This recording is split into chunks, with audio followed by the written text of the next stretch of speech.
But don't think that my silence is complicit of all the shit these niggas are saying, trying to get everyone to sing these fucking songs. I know all these songs. I was raised on these songs. Why would anyone care what their favorite comedian thinks after they saw a police officer kneel on a man's neck for 8 minutes and 46 seconds? I can't get that number out of my head because it was my time of birth on my birth certificate. I was born at 8:46 in the morning, and they killed this nigga in 8 minutes and 46 seconds. I watch everything everybody says. I think Candace Owens try to convince white America. Don't worry about it. He's a criminal anyway. I don't give a fuck what this nigga did. I don't care what this nigga did. I don't care if he personally kicked Candace Owens in her stinky pussy. I don't know if it stinks, but I imagine it does. And if I ever find out, I'll let you know for sure. I'll tell like Azealia Banks, I'll tell.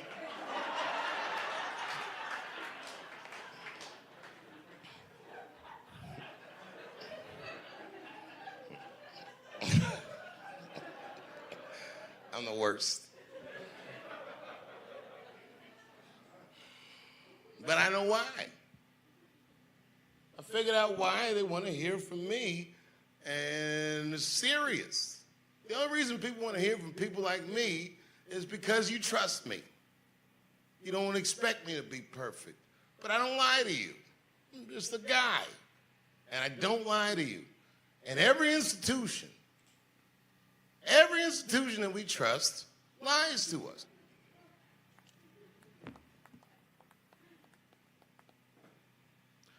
How come they never talk about Chris Dorner? That's a story about a man who believed he did everything right. Do you know who Chris Dorner is? Well, Chris Dorner, if you remember, was an African-American police officer in the LAPD. He was executing a warrant with his partner, who was a white woman. And white women, I support you, but boy, if y'all don't shut the fuck up.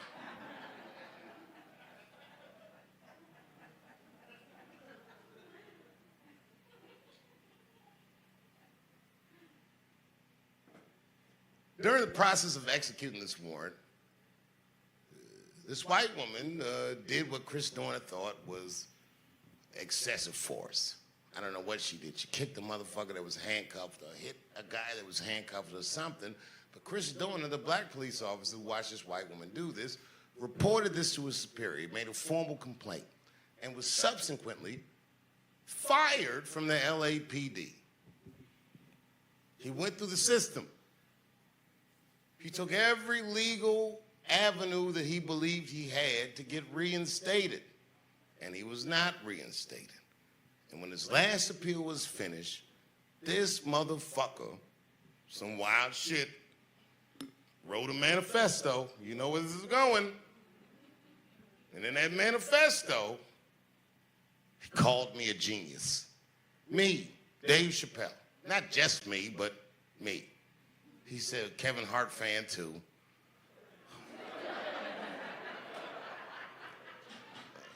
But he called me a genius, and he told Bradley Cooper, who's a friend of mine, don't do any more hangovers, nigga, that's enough. That's what he said. And he told his story. Chris Dorner told his story, how he did everything right when he was in the military and subsequently everything else. This is before any of this shit happened. And then he said, which was the wildest thing, he said, I'm going to wage asymmetrical war on the LA Police Department and their families. Well, that's an ominous thing to say. And he did it. This motherfucker ambushed two police officers who were just sitting in their squad car, murdered them. He went to another police officer's house and killed his daughter. Boy, it was terrifying.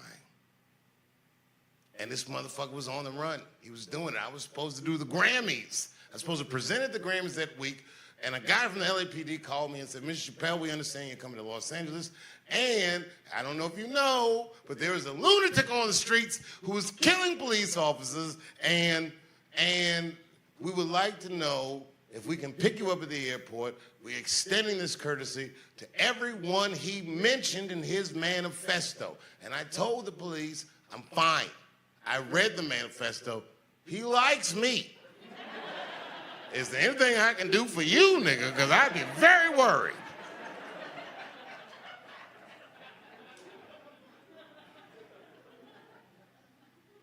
They found him. Big Bear. He was hiding in a cabin. When they figured out what this nigga was, no less than 400 police officers showed up and answered.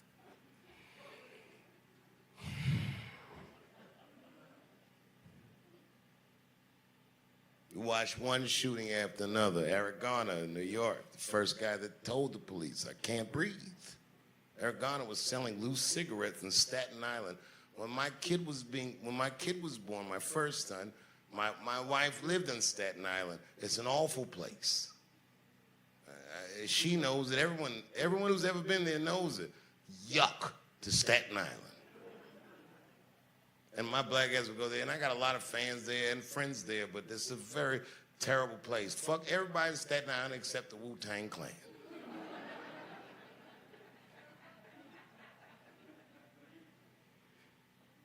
Got murdered by one police officer while 5 of his fellow officers watched him do it.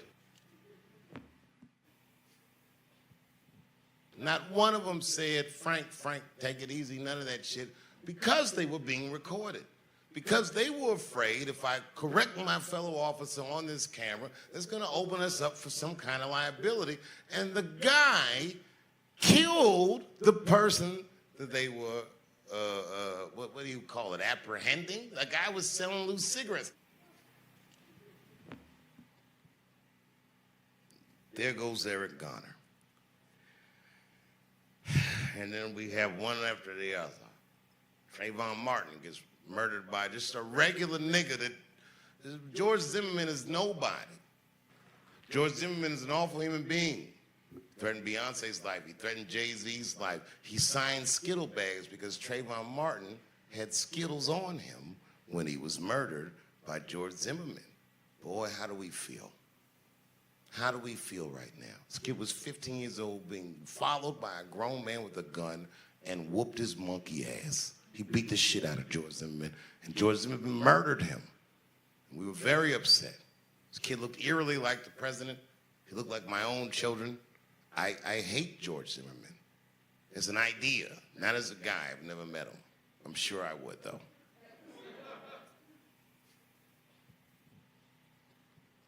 Hit the streets. We got the marching. Dylan Roof killed 8 people in a church in Charleston, South Carolina. He prayed with them first, and then he shot them at point-blank range. Goes on and on. And then one weekend, a law-abiding citizen right here in Beaver Creek gets murdered. The cop that murdered John Crawford pulled me over the night before and let me off with a warning. And the next day, kills a kid. He says, drop the weapon, bang, bang, bang. This kid didn't even have enough time to register that he was the one being spoke to. This is our hometown. It happened right here. I was very proud to be your neighbor. I love the way you guys hit those streets. He said his name and tried to make sure everyone remembered him, but he got lost in the sauce. And this guy, John Crawford, was a saint. He was there buying shit so him and his kids could make s'mores. But Michael Brown got shot the same week, and Michael Brown became the story. And then, am I boring you?